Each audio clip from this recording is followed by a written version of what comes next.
The contentious environment around this election is having some ripple effects, one of which impacts holiday shopping. Yes, there is a connection. Alicia Nieves looks at what's happening right now. 2020 has been one of the toughest years for retail brick and mortar. First, the pandemic forced closures.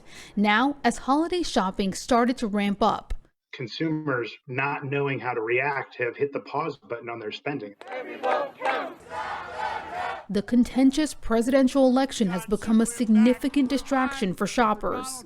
The risk and uncertainty tied to civil unrest and the randomness of it at times is really going to dampen consumers' interest in going into those locations.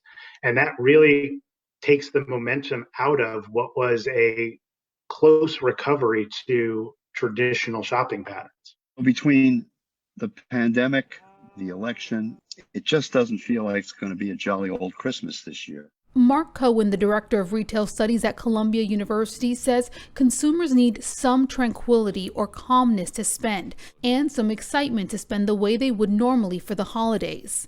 We've got a society of highly anxious, insecure, emotional, battered consumers. Some, though, like John Copeland with Adobe Analytics, caution against full doom and gloom around holiday shopping this year.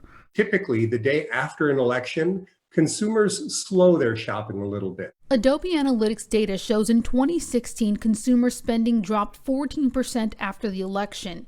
In the 2018 midterms, it dropped around 6%. So far, the day after this election, the drop was around 12%. But as the protests and legal battles over the election continue, experts say even fewer people will want to spend their money on shopping. If that happens, Copeland expects retailers will respond by... Retailers will do more of what we're already expecting them to do, and that is pull their discounts and their deals sooner into the season. That will be a win for shoppers and the only way some retailers can survive. I'm Alicia Nieves reporting.